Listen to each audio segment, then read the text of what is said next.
Bonsoir à toutes et à tous. Merci de participer à cette réunion publique un petit peu dans ce format inédite. Vous aurez la possibilité de poser vos questions sur le sujet qui nous intéresse aujourd'hui. Ce sujet, c'est le parc d'activité, le MAFE, à Bord-des-Comtes et son projet d'extension. On a plusieurs intervenants pour en parler. On démarre avec le maire de la commune, Christian Leclerc. Bonsoir. Bonsoir. Bonsoir à toutes et à tous. Donc, merci au public de ce comité pour cette réunion. Voilà. Donc, bonsoir à toutes et à tous. Donc, merci au public de s'être connecté pour cette réunion publique d'information, de débat sur le projet d'extension du MAFE. On va apporter un projet porté par la communauté de communes qui est en charge du développement économique. Donc, un projet d'extension prévu depuis plusieurs années et qui a déjà commencé par plusieurs réunions d'information avec les entreprises sur le parc et également aussi les réunions avec les riverains. Je vais donner la parole à M. Siller, président de Vallon de Bretagne Communauté, pour vous expliquer plus en détail, et ensuite à M. Beaujois, donc le vice-président, détaillera le projet. Donc, je suis Joël Siller, président de la communauté de communes, donc, qui porte le développement économique sur le territoire de Vallon de Bretagne Communauté, et en particulier sur Bord-des-Comtes. Donc, nous sommes sur la zone du MAFE, qui est déjà une zone qui existe, sur laquelle il y a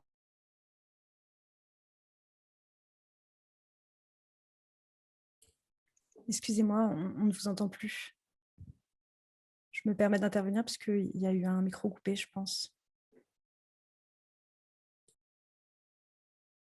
Nous avons pris l'initiative de l'étendre. Donc, cette réunion est dans le cadre de la communication auprès des habitants de Bord-des-Comtes sur les avantages et les inconvénients d'étendre cette zone sur environ 20 hectares sur le secteur du MAFE. Donc, Thierry Beauchamp, vice-président, va vous dire 2 mots complémentaires sur cette zone. Bon, merci Christian, merci Joël. Donc, je suis le maire de Guy-Connaissac et je suis donc en charge du développement économique sur la VHBC, dont Bord-des-Comtes fait partie. Comme l'a dit Joël, c'est une zone d'activité qui aujourd'hui a 7 entreprises avec environ 200 emplois. Donc, la zone d'activité est complète. Et aujourd'hui, on ne répond pas effectivement aux demandes des entreprises qui veulent s'implanter ici. Le secteur est très attractif avec la possibilité de la RN 137 entre Rennes et Nantes. Et on a un potentiel pour accueillir de nouvelles entreprises. Effectivement, si cette zone voit le jour, je veux dire, on a plus bas Vin de Bretagne, on a Derval, on a Grand Fougeray, où ces zones d'activité accueillent déjà de nombreuses entreprises. Comme vous allez le voir, différentes études ont déjà été réalisées sur le site pour étudier la faisabilité des projets et anticiper les enjeux à prendre en compte. Pour l'élaboration de ce projet, nous sommes accompagnés par un bureau d'études, expertise urbaine, qui est présenté avec Coralie Buisson, donc spécialisée dans la programmation des projets d'aménagement des collectivités. Donc, à la suite de l'exposé, vous pourrez poser vos questions et nous essaierons de vous y répondre avec les services. Voilà. Donc, je crois que je vais laisser la parole à Coralie. Bonjour à tous. Donc effectivement, comme ça vient d'être indiqué, on va d'abord avoir un premier temps où je vous propose de présenter le projet dans ses grandes lignes, ensuite garder un temps d'échange à la suite, sachant que les questions doivent être posées donc par écrit, elles nous seront retransmises ensuite et on essaiera d'y apporter les meilleures réponses possibles. Donc, pour rappel, cette troisième étape de concertation, elle intervient après une première réunion qui a été organisée auprès des entreprises qui sont présentes sur le site et après une réunion avec les riverains du futur projet. Alors effectivement, donc là, on est sur la question du développement économique. Pourquoi un développement économique sur ce site ? Donc, on est sur un territoire qui est dynamique d'un point de vue démographique et d'un point de vue économique. D'un point de vue démographique, parce que le territoire connaît une croissance régulière de population. Et d'un point de vue économique, parce qu'on est à proximité de l'agglomération rennaise et sur une position un petit peu centrale d'un point de vue géographique. Donc tout ça engendre un besoin d'emploi pour rester attractif et répondre aux nouvelles populations dont je vous parlais qui s'implantent démographiquement sur le territoire, sachant que donc, ça permet de créer des emplois locaux, ce qui est bénéfique pour les gens qui vivent sur site, et ce qui permet aussi de réduire les déplacements, la durée des déplacements domicile-travail. Ce qu'il faut savoir, c'est qu'aujourd'hui, sur le territoire de Vallon de Haute-Bretagne, on compte un seul parc d'activités sur cette RN 137 qui a déjà été évoquée. Et donc, c'est bien le parc du Maffet. C'est aussi l'un des seuls qui a une vocation industrielle et pas artisanale, donc qui répond à un certain type d'activité. Des besoins de développement pour renforcer la viabilité économique du territoire, c'est-à-dire permettre le parcours résidentiel des entreprises. Quand on dit parcours résidentiel, c'est accompagner leur durée de vie, donc accompagner leur création et puis ensuite leurs éventuels besoins d'agrandissement tout au long de leurs étapes de vie d'entreprise. Donc, des besoins ont été identifiés, notamment par des documents supracommunaux, c'est-à-dire à une vision un peu plus large d'un point de vue territoire, d'un point de vue stratégie de territoire de développement économique, donc notamment par le schéma de cohérence territoriale. C'est la carte que vous avez ici là sur la slide, donc avec une petite flèche, parce qu'on ne lit pas très bien, c'est un peu petit, mais en violet, c'est le parc d'activité du Maffet qui est identifié comme un parc d'activité structurant du territoire. Et avec un potentiel d'activité en extension de 35 hectares.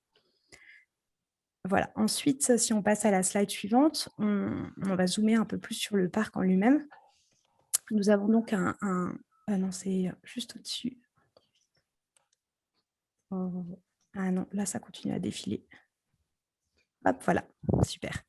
Nous avons donc un foncier, je l'ai déjà dit, donc qui bénéficie d'une part d'une très bonne accessibilité puisqu'il est vraiment le long de la RN 137 avec un accès assez direct sur cette route d'importance.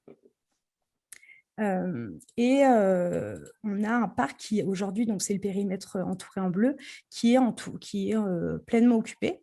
Donc il compte 7 activités qui sont implantées pour environ 200 emplois. Et donc, ça a été déjà évoqué. Aujourd'hui, des demandes d'implantation sont recensées et il n'est pas possible pour les collectivités d'y apporter des réponses. Donc, on a un manque de foncier pour ces entreprises. Donc, sur la slide suivante, je vais vous présenter rapidement l'équipe, même si ça a déjà un petit peu été fait. Donc, on a effectivement Vallon de Haute-Bretagne, sur la slide suivante. Vallon de Haute-Bretagne qui est maître d'ouvrage, c'est-à-dire que c'est elle qui porte le projet et qui commande les études, donc les études qu'on va vous présenter qui ont été réalisées. Moi, je représente Expertise Urbaine, donc on est assistant à maîtrise d'ouvrage, on accompagne notamment pour tout ce qui est coordination des études et puis un peu le suivi de chacune des étapes. Et puis, on a tout un pôle équipe de conception et études réglementaires. Donc, conception, c'est principalement le maître d'œuvre ADEP. Je vais vous présenter les schémas qu'ils ont réalisés ensuite. Et donc, les études réglementaires, puisqu'il y a un certain nombre d'études réglementaires auxquelles le projet a été soumis, sur la question de la loi sur l'eau, la question des études d'impact environnemental, de compensation agricole. Donc, à chaque fois, Vallon de Haute-Bretagne a fait appel à des cabinets, des bureaux d'études spécialisés dans ces domaines pour réaliser ces études. Ont également été associés les institutionnels, donc le département, les concessionnaires, on va revenir dessus, mais notamment GRT Gaz et Total. Bien sûr, la ville de Bourg-des-Comptes, puisqu'on est pleinement sur son territoire. Les entreprises, je vous en ai parlé, puisqu'il y a déjà eu une étape de concertation, également les riverains, et puis aujourd'hui, vous, la population. Ensuite, on va passer donc au préalable avant la conception du projet. On a identifié les enjeux sur le site. Alors d'abord, d'un point de vue du périmètre du projet, donc en rouge, vous voyez le périmètre de réflexion. Donc c'est le périmètre global qui a été pris en compte pour l'étude. Ce n'est pas le périmètre sur lequel va s'étendre tout le projet, on le verra par la suite. Donc ce périmètre vraiment de réflexion fait 25 hectares. Aujourd'hui, il est principalement à vocation agricole. Donc, comme je vous le disais déjà, il y a un certain nombre d'études qui ont été menées. Et au plan local d'urbanisme de la commune de Bourg-des-Comptes, il est inscrit en zone 2AUA. Zone 2AUA, c'est une zone d'urbanisation future avec une vocation spécifique économique. Donc, c'est bien vers ça que se dirige le projet. Et là, nous sommes dans un périmètre global, mais le projet pourrait tout à fait être phasé dans le temps en plusieurs tranches de réalisation, par exemple. Ensuite, donc, pour parler des enjeux à proprement parler, on va commencer par les enjeux environnementaux. Alors, on a un certain nombre d'enjeux qui ont été identifiés. Donc, on a des enjeux hydrauliques. Ce sont les petites flèches bleues que vous voyez. Alors, elles pointent vers deux côtés parce que, tout simplement, en raison du relief, il y a des flèches qui partent vers la gauche et des flèches qui partent vers la droite. En fait, c'est-à-dire que quand la goutte d'eau tombe au sol, elle va ensuite ruisseler. Et l'idée, c'est de pouvoir être en mesure de la canaliser le plus naturellement possible, éviter de recréer des réseaux, etc. Et l'amener vers des points d'infiltration. Donc ça, c'était un enjeu, en fait, ce qu'on appelle le point bas, c'est-à-dire quand la goutte a fini de ruisseler, là où elle va, le point le plus bas du site, c'est là où il va falloir créer des ouvrages d'infiltration d'eau. Donc ça, c'était un premier enjeu. On a un deuxième enjeu, ce qu'on appelle les milieux humains, ce sont en fait les riverains. Donc, c'est les petites zones entourées en gris. Là, il y a des enjeux de voisinage, c'est-à-dire de co-visibilité ou des enjeux de nuisance, notamment sonores, qui seront à prendre en compte. On a aussi des enjeux de trame verte, puisqu'on est sur un site principalement agricole, mais où il y avait quand même une végétation préexistante, qui sera donc dans la mesure du possible au maximum préservée et confortée. C'est-à-dire que l'idée, c'est de continuer à créer une trame verte sur le site entre les différents lots en accompagnement d'espaces publics. Des enjeux fonciers agricoles, comme je vous le disais, on est sur une surface qui était principalement à vocation agricole. Donc, on aura une perte de surface. C'est pour ça qu'on a une étude de compensation collective agricole qui doit étudier comment est-ce qu'on peut compenser cette perte agricole, puisque ça s'entend d'un point de vue territorial, donc à une échelle plus large, où est-ce qu'on peut compenser ailleurs. Et enfin, des zones humides. Sur la zone d'étude, c'est ce qui est entouré en bleu. On a 3 zones humides. Alors, il y a les zones proprement en eau, donc des bassins qui sont existants à certains endroits. Et la zone humide, c'est en fait tous les pourtours. C'est là où il y a le plus de biodiversité. Donc, c'est vraiment des zones à préserver au maximum, où on va éviter de construire ou de créer des aménagements. En plus des enjeux environnementaux, on a des contraintes et prescriptions. Donc, en matière de contraintes, c'est un peu lié en fait à ce que j'expliquais sur le ruissellement des eaux, mais on a en fait des contraintes de relief, ce qui devrait être pris en compte lors des études d'implantation des constructions sur les futurs lots.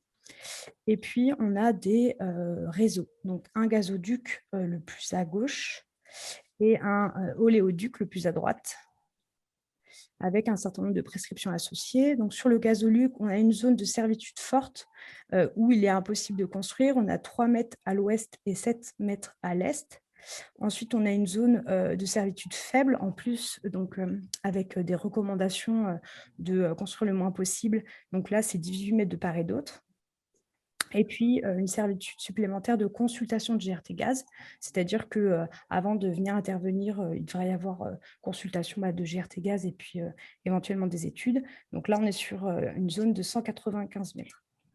Pour le Léoduc, on a une zone de servitude forte, donc non constructible, de 15 mètres de part et d'autre.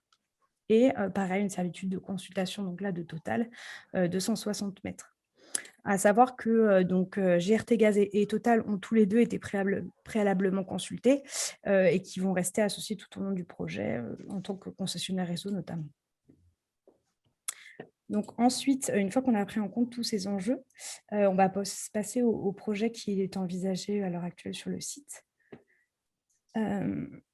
Alors, d'abord, je vais vous présenter une vision un peu large pour voir comment est-ce que ça s'enchevêtre avec le parc existant du MAFET, donc qui est entouré en gris.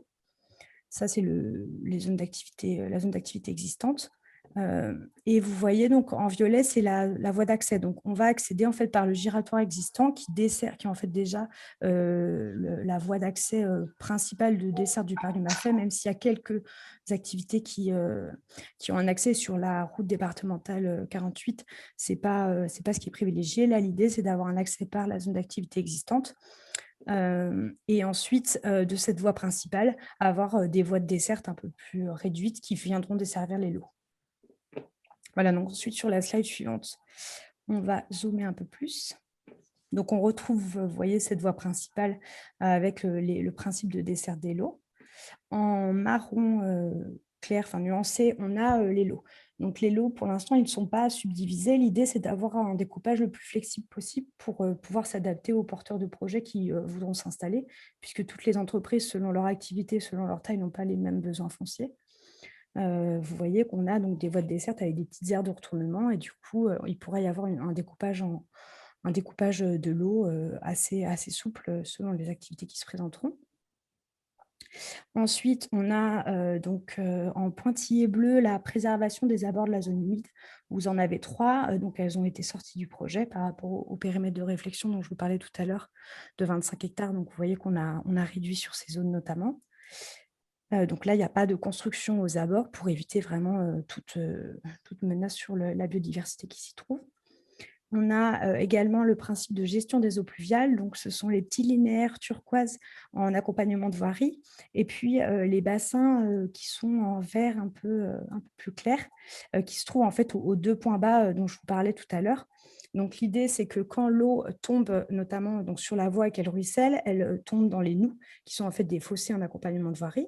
L'eau s'infiltre là, donc ça évite d'avoir des inondations de voies notamment. Et si jamais il y en a trop, en fait, ces petits fossés vont accompagner l'eau jusqu'au bassin, où là, il y aura véritablement infiltration de l'eau.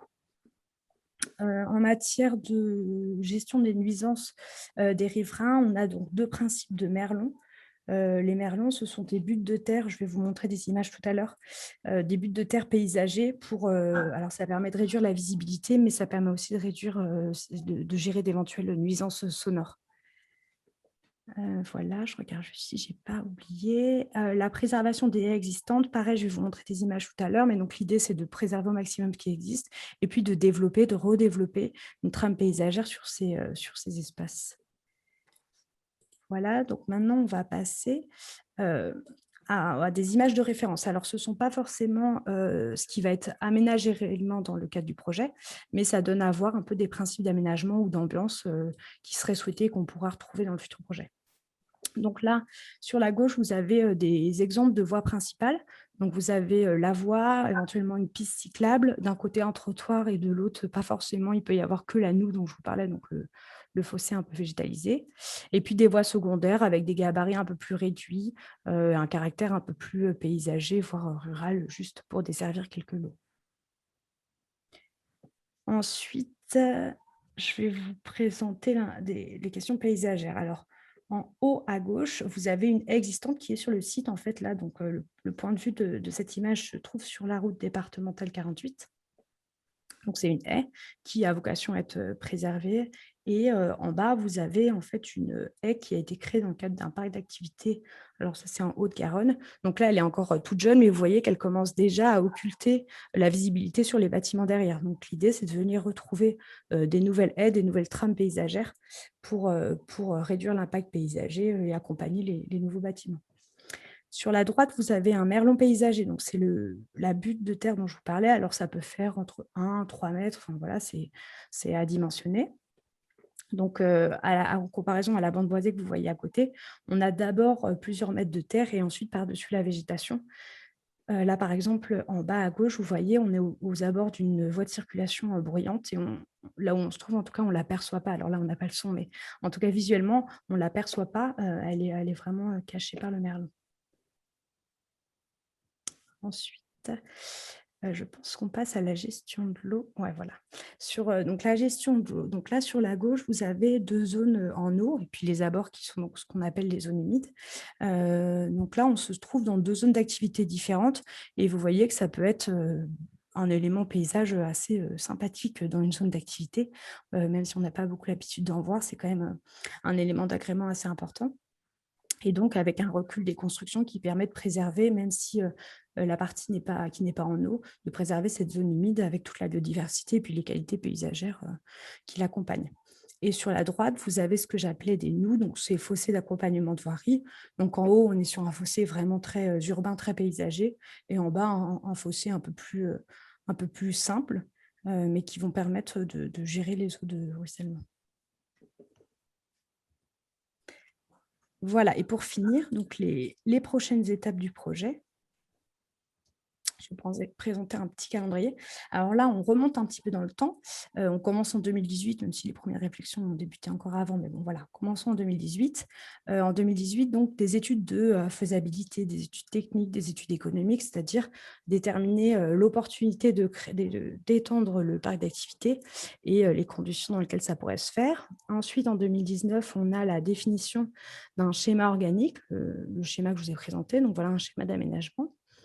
Et on a la première étape de concertation qui est la rencontre avec les riverains.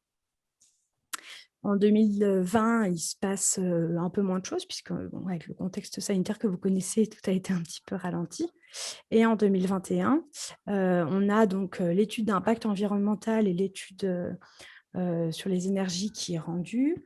Là, on est donc à l'étape rencontre avec les riverains, réunion publique, donc étape de concertation. Et à venir, donc, on aura l'ouverture d'un registre. Alors ça, en fait, il y aura un dossier de présentation du projet qui sera accessible au public, donc vous serez prévenus. Vous pourrez donc déjà prendre connaissance, parce que là, on est un petit peu à chaud dans la présentation du projet, c'est peut-être un peu plus difficile de se poser, de vraiment regarder. Donc là, vous pourrez prendre connaissance un peu plus calmement du projet et puis émettre vos remarques, vos avis sur un registre qui sera répertorié. Et ensuite, donc pour finir sur la concertation, on aura le bilan de la concertation qui répertoriera l'ensemble de ces étapes, ce qui s'est dit dans le cadre du projet. Sur le reste, donc on a l'étude de compensation agricole qui est en cours. En 2021, doit aussi intervenir donc, la validation du plan d'aménagement du projet.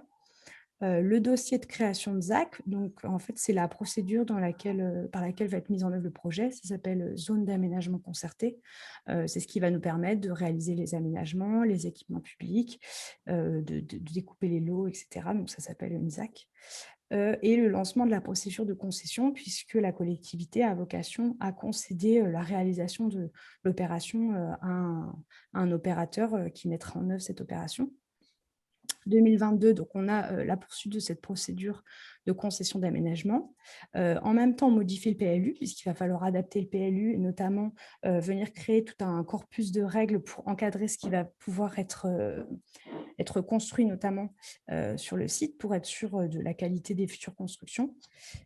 On a l'attribution de la concession et la définition plus en détail du projet, puisqu'un projet, c'est en plusieurs phases. Au début, on a les grandes images, et puis après, plus ça avance et plus on rentre dans le détail. Donc là, vraiment, on rentre plus dans le détail du projet pour le finaliser véritablement, donc dans le dossier de réalisation de ZAC, qui est la dernière étape, et pour aboutir à 2023, un début de commercialisation des lots, donc à des entreprises et des porteurs de projets. Et en même temps, en parallèle, le début des travaux de voirie et de paysagement pour permettre de viabiliser les lots et de les rendre accessibles. Voilà, donc ça, c'était la dernière étape. Je vous remercie pour votre attention. Maintenant, si vous avez des questions, vous pouvez les poser sur le chat, et puis je pense que l'animateur nous les indiquera pour qu'on vous réponde.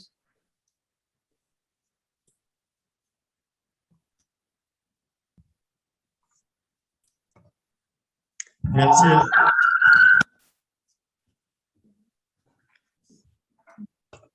Merci à vous, Coralie Buisson. On n'a pas de questions pour l'instant, on a toujours nos élus présents ici à la maison à Fournière. Il y a une concertation qui a été faite avec les habitants. Qu'est-ce qui est remonté de cette concertation? Quelles sont les inquiétudes qui sont remontées?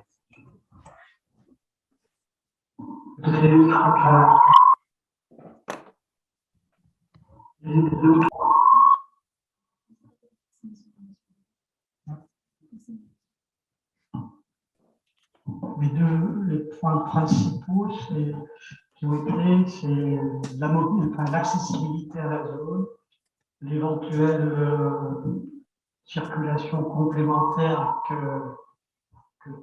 qu'entraînerait la zone. Donc, ce à quoi on répond que l'accès se fera par l'accès actuel, et que voilà, l'accès actuel n'est pas surchargé et qu'il n'y aura pas de perturbation sur la route qui va de Guichin à Bel-Air sur Vaux-des-Comptes. Il y a aussi la transformation du paysage, le fait qu'aujourd'hui on ait des terrains à usage agricole et que demain ils seront construits par des usines ou des bâtiments artisanaux. Donc c'est vrai qu'il y aurait une modification du paysage. On s'est engagé vis-à-vis de personnes qui étaient à la réunion des riverains à associer un groupe de riverains à l'élaboration du cahier des charges de la zone, de façon à cadrer le mieux possible l'aspect des bâtiments, la hauteur des bâtiments. J'ai peut-être oublié quelques documents, mais est-ce qu'il rajoute quelque chose? Il y a également une inquiétude des riverains concernant le type d'implantation qui pourrait s'installer sur la zone. La crainte, c'est d'avoir des usines chimiques, pétrochimiques ou des usines très polluantes. Là, c'est des eaux. Aujourd'hui, comme dit le président, on a des contacts, mais pas ce genre de contact de l'entreprise. Vous confirmez, Monsieur le Président? Oui, confirme. Alors, vous avez des contacts, ça veut dire que la zone est attractive, visiblement, attirablement. Oui, c'est ce que j'expliquais. Disons que c'est une zone en bordure de la Cannevoie, à Nantes. Donc, il y a beaucoup d'entreprises qui veulent s'implanter en zone entre Rennes et Nantes. Rennes sur Rennes, on peut plus s'implanter réellement. Il y a beaucoup d'entreprises. Et donc, on a un potentiel sur mon décompte, effectivement. Si c'est ce que je disais, si ces entreprises ne s'implantent pas sur mon décompte, vous avez donc la zone de Château-Gaillard, qui est très importante, pas mal de taille. Vous avez la zone de Grand Fougères, vous avez la zone de Diamal, ils attendent que ça. Il y a une entreprise à Châteaubriand qui va prendre des hectares pour s'agrandir, pour faire venir une autre entreprise printemps. Donc, à VHBC, on a une population d'augmentation assez importante. Donc, je pense que aussi de pouvoir apporter de l'emploi sur notre territoire, c'est très important. Éviter effectivement que les gens vont travailler sur Rennes, tout en maîtrisant aussi effectivement le développement et puis la mobilité, hein, puisque le département s'est engagé avec notamment pour mes comptes à avoir une voie piétonne qui est donc le long de la départementale. Donc ce sera quand même, je vais dire, un élément important aussi sur la mobilité dans le secteur. Alors, vous en avez des questions qui arrivent, faites-les par écrit, je me fais un plaisir de les poser, voilà, peut-être un petit peu votre porte-parole pour ce soir dans cette réunion publique. Il y avait la question du gazoduc, du pipeline qui passe en dessous également, qui a interrogé les habitants. Où ça en est aujourd'hui? On sait qu'il y a eu une discussion avec les entreprises concernées. Vous avez entendu notre bureau d'études de tout à l'heure qui vous a précisé très exactement les zones de protection qui doivent être respectées par rapport au gazoduc et à l'oléoduc. Donc en fait, ce sont des zones qui sont inconstructibles, qui sont touchées. Donc on les a bien identifiées dans le projet de zone en se mettant en limite de l'eau, de façon à ce qu'on puisse pas couper les zones en deux, mais qu'on soit bien en limite de l'eau, de façon à ne pas gêner les constructions des bâtiments industriels ou artisanaux. Une des questions qui pouvait se poser également sur l'extension de cette zone, de ce parc d'activité, c'est l'emplacement vers où s'étendre. Il y avait des questions de s'étendre le long de la 4 voies, de ce fameux axe Rennes-Nantes. Là, on remonte à 10 ans en arrière. Et ce dossier, cette demande qui a été faite à la révision précédente du poste des Cours des comptes, on avait insisté sur une possibilité d'extension le long de la Rennes-Nantes, le long de la 4 voies. Et là, maintenant toujours, mais à l'époque, il y avait ce diktat qui était de dire eh ben non, faut pas que les zones industrielles se développent le long des 4 voies, qu'elles se développent en profondeur de façon qu'il n'y ait pas d'impact sur la 4 voies. Donc voilà, les services de l'État à l'époque avaient refusé de rendre constructibles ces terrains le long de l'art alimente. Il nous avait demandé de plutôt faire en venant vers l'Ordécon, qui a été donc choisi par la réédition du PLU il y a une dizaine d'années déjà. Je me retourne vers une question de prêtre.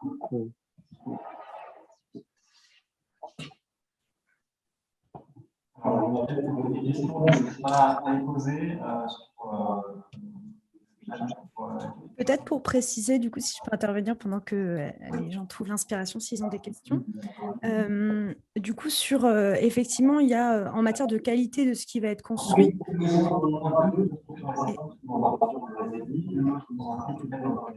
Il ne suffira pas c'est plus une question, en l'occurrence, si vous voulez prendre la parole. Je pense que, je ne sais pas si on l'a dit sur un plan, mais on l'avait indiqué très précisément. Donc, le nom du village s'appelle le Rocher. Donc, sur les terrains de la zone, on a prévu environ 10 mètres ou 20 mètres de largeur sur lequel on construira évidemment plusieurs exposos qui sera breveté. Voilà, qui participera à masquer en partie la zone, puis à limiter aussi la nuisance de bruit s'il y avait éventuellement des bruits. Aurait-il des questions sur cet aspect de nuisance, comment vous pouvez rassurer les habitants? Oui, du coup, merci.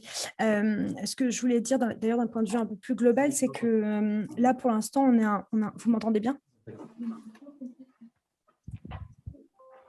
Vous m'entendez? Oui. Oui, d'accord, merci. On a un premier plan qui est une première approche. L'idée, c'est qu'en complément de ce plan d'aménagement, il y aura un certain nombre d'autres dispositifs qu'on peut appeler réglementaires.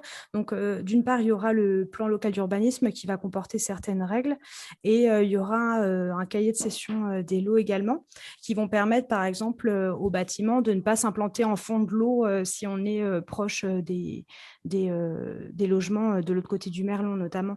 Ou qui vont aussi permettre de canaliser les espaces de stationnement ou de circulation pour que ça ne soit pas à proximité. Donc, c'est un certain nombre, une addition de dispositifs comme ça.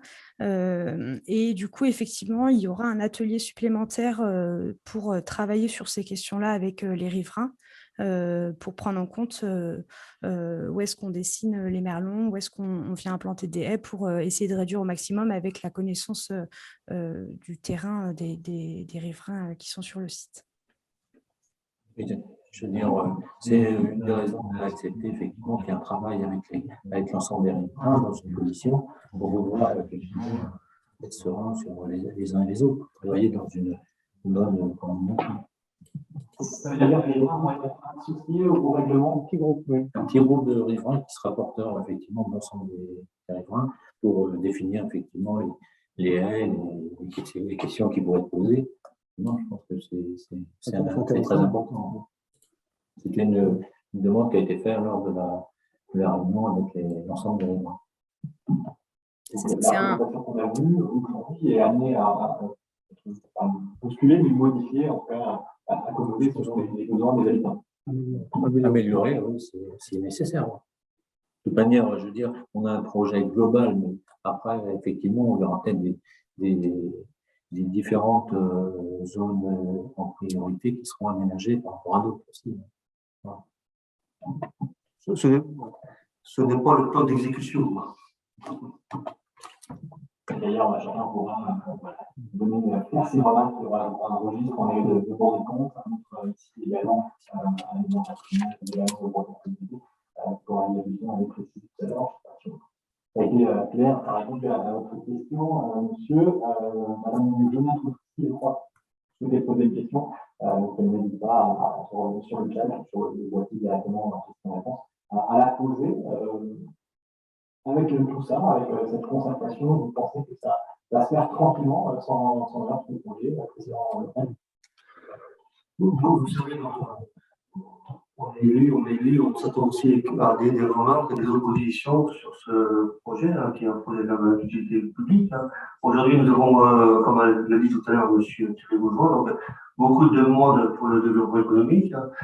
Il serait dommage de refuser des entreprises, refuser des emplois, parce qu'aujourd'hui, lorsqu'une entreprise s'installe sur notre territoire, ça fait vivre local, les gens y habitent, construisent, fait vivre les commerces dans le bourg, les restaurants, la boulangerie, tout le commerce local. Hein, ce sont des remontées que j'ai régulièrement sur des chefs d'entreprise et puis des commerçants. Hein. Aujourd'hui, si ça ne se fait pas, nous serions déçus parce que c'est quand même des millions d'euros qui sont engagés depuis le début de ce projet, hein, différentes études. Hein. Ce n'est pas forcément une surprise pour la population pour ce projet, comme l'a dit tout à l'heure M. Schiller, le zonage du PLU, nous sommes en extension de zone depuis plus d'une décennie, hein, où là, ça a été prévu. Donc ce n'est pas une surprise pour la population, la population qui s'intéresse à la vie de la collectivité. Hein. Nous avons fait des enquêtes publiques, nous avons présenté les différents projets lors des modifications de PLU. Aujourd'hui, la zone en 2A1, pas 2A1, pardon, donc extension. Hein. La problématique, c'est bon, nous avons des agriculteurs sur le terrain, c'est là où on va dire ça pourrait on va dire, gêner certains agriculteurs où ils perdront quelques hectares de terre. Nous travaillons également sur la compensation. Bon, c'est pas simple à gérer, mais bon, c'est un choix que nous faisons. Hein. Nous avons limité également les emprises de terre, hein, tout en préservant le milieu agricole, mais également le milieu environnemental. Quoi. C'est quelque chose qui est davantage réfléchi et pensé qu'il y a 10 ans. Quoi. Il y a 10 ans, il n'y avait pas ces concertations du public, il n'y avait pas ces réunions du public, il n'y avait pas on imposait aux riverains, on imposait à la collectivité une zone, sans concertation et tout. Et là, je peux comprendre que dans ces situations-là, ça pouvait, on va dire, faire des gros blocages. Aujourd'hui, nous avons une approche différente de tous les projets. Hein. C'est que nous associons tous les riverains et tous les partenaires pour améliorer au mieux ce projet. Voilà. Ce qu'il faut quand même souligner, c'est que la zone du Café fait partie d'un projet dans le SCOT. Hein. Je veux dire, la VHBC a aujourd'hui une quinzaine de kilomètres d'activité. Et le développement économique, depuis un an, est très fort sur le territoire. On est énormément sollicité et on essaie de remplir nos zones d'activité. C'est-à-dire, on a plusieurs zones d'activité qui sont complètes. Et il est difficile quand une entreprise veut s'implanter, si vous voulez, sur la Réunion, de lui dire on va aller à Guipronessac, on va aller à Guignan, voilà, ou à Malmenas. Voilà. Donc, effectivement, si on n'a rien, c'est bien sur le territoire. Des impôts qui reviennent sur le territoire. Hein. Voilà. Donc, c'est vrai que c'est toute une machine au niveau des impôts qui permet effectivement aussi le développement de l'ensemble du territoire. Et ces entreprises-là viennent de l'extérieur pour l'instant du territoire, ce ne sont pas des entreprises déjà installées sur Vallon d'Haute-Bretagne, des communautés qui souhaitent déménager? Aujourd'hui, on a sur l'ensemble des zones d'activité une demande aussi bien d'entreprises qui veulent s'agrandir que, en fin de compte, d'entreprises qui viennent de l'extérieur. Voilà, on a un certain nombre d'entreprises qui viennent de l'extérieur de VHBC qui veulent effectivement s'implanter sur l'ensemble du territoire. Ça serait un atout supplémentaire pour le territoire, en matière économique en tout cas. Madame Jaunâtre, vous pouvez poser votre question. On a bien senti. Il va falloir la poser à l'écrit. On ne va pas pouvoir vous donner la parole là directement. On se fera le porte-parole, mais écrivez votre question et je la poserai avec grand plaisir. Sur la hausse du trafic routier sur la route départementale, ça c'est une inquiétude qu'on imagine pour les riverains notamment. C'est une route où ça roule déjà très vite sur le fer, ça vous devez entendre, j'imagine, assez souvent en tant que maire de Cour des comptes. Qu'est-ce que vous pouvez nous dire pour nous rassurer Effectivement, la RD 48 est une route à fort trafic. Hein. Plus de 6000 véhicules l'empruntent chaque jour. Les accès pour cette zone, comme vous pouvez le constater, se situera par l'accès actuel. Donc, pas d'accès directement sur la RD 48. Donc, la plupart des trafics viendront de la RN 137. Hein, donc, l'impact sera moins conséquent que si on avait une entrée sur la RD 48. Bien sûr, on aura sûrement une liaison qui se fera de la route de Redon vers chez nous. Le trafic va augmenter, mais pas pas d'accès et pas d'influence, on va dire, significative pour l'instant pour ce trafic. Il n'y aura pas de bouchon à cet endroit-là, a priori, avant des côtes. Je peux pas vous l'affirmer. On va patienter un petit peu sur cette question qui n'arrive pas encore. Est-ce qu'il y a d'autres inquiétudes qui étaient ressorties de cette réunion avec les riverains? Est-ce qu'il y a d'autres inquiétudes auxquelles vous souhaitez répondre? Au niveau pollution, donc toute cette zone sera connectée à notre station d'épuration, un équivalent de 500 équivalents en plus qui avait été prévu lors de la construction de notre station. Ça permettra d'assainir cette zone correctement avec un assainissement digne de ce nom. De ce fait, nous ne pourrons donc pas recevoir des grosses entreprises consommatrices d'eau. Donc ça, c'est quelque chose qui est important à souligner. Donc, il y a des entreprises qui consomment énormément d'eau, donc aujourd'hui, c'est pas prévu. Donc ça limitera justement les entreprises qui pourraient, on va dire, qui pourraient s'embêter dans ce sens. Voilà. Donc, un détail à remonter. Alors, la question est arrivée. Pourquoi la zone létale de 125 mètres de part et d'autre de l'oléoduc n'est pas prise en compte et pourquoi la zone sud de GTR Gaz, 195 mètres, et danger grave, visiblement, ne figure pas sur le plan? Oui. Aurélie Buisson, peut-être? Oui. Alors, est-ce que peut-être ça serait possible de remettre le partage d'écran pour remontrer le plan d'aménagement, parce que du coup, j'aimerais bien montrer comment ça a été pris en compte, effectivement. Je pense que ça peut être intéressant. Depuis le début. Si c'est possible de repartager, sinon je vais le dire oralement. En fait, donc c'est ce que j'indiquais. Je ne sais pas si vous êtes, Madame Genêtre, arrivée à ce moment-là de la présentation. Nous avons reçu des courriers sur le gazoduc. C'est juste, ça serait le plan d'aménagement. Je pense qu'il serait le mieux à montrer. Voilà, merci. Alors du coup, juste pour finir, nous avons reçu des courriers de GRT Gaz pour le gazoduc et de Total pour l'oléoduc qui nous ont indiqué les zones. Donc ça, c'est ce que j'ai présenté au début. Alors il y a des zones de forte servitude où effectivement c'est impossible de construire. Donc c'est ce qu'on voit en fait, c'est les demandes. Alors j'ai pas la main, vous n'allez pas voir ma souris. Mais notamment le plus à droite, vous avez une bande jaune voilà, entre deux lots qui est en fait de l'espace public, puisque là, c'est effectivement une zone de grave danger et du coup, il ne peut pas y avoir de construction. Et vous avez, voilà, du coup, là, la souris se situe sur la seconde servitude de gaz. Donc, pareil, où il n'y aura pas de construction, puisqu'il n'a pas possibilité de s'implanter à cause de la servitude. Après, il y a des servitudes dites plus faibles.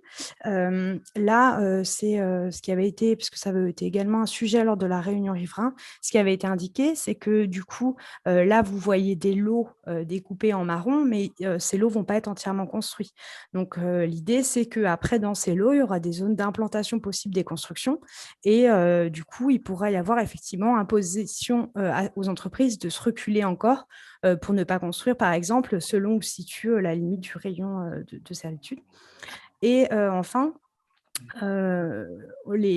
selon le type d'activité et dans un certain rayon, alors de mémoire, je crois que c'est 195 mètres ou 160 mètres selon le type de réseau, les GRT Gaz ou Total sont associés, sont consultés et rendent un avis.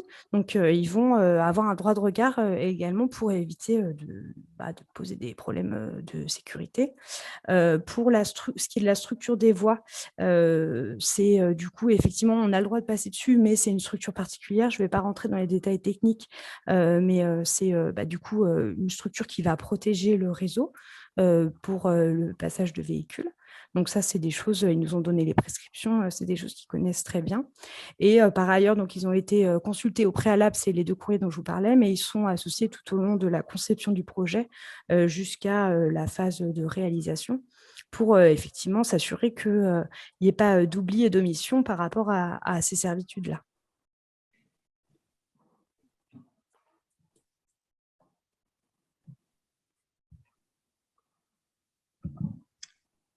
Merci beaucoup, Coralie Buisson, donc, pour ces informations. J'espère, Madame Jaunâtre, que voilà, vous aurez eu toutes les réponses à vos questions. C'était une question qui était revenue, effectivement, et qu'il était important d'éclairer. Je ne sais pas s'il y a d'autres questions. Allez-y, n'hésitez pas. Je semble avoir fait le tour de la question. En tout cas, pour aujourd'hui, on va juste rappeler qu'il y a donc ce registre qui sera mis sur la mairie de Bourg-des-Comptes. Et un autre registre également qui sera au sein de la maison intercommunale de Vallon de Bretagne, commune de Paix. Toutes ces informations sur ce projet d'extension du parc d'activité sur la commune de Bourg-des-Comptes, évidemment. Merci pour vos éclairages, Coralie Buisson. Merci. Merci également à vous, Christian Leclerc, Joël Siller. Merci. Merci. Merci. Et merci à vous d'avoir suivi cette réunion publique. La discussion continue autour de ce projet. Merci à tous. Au revoir, bonne fin de soirée.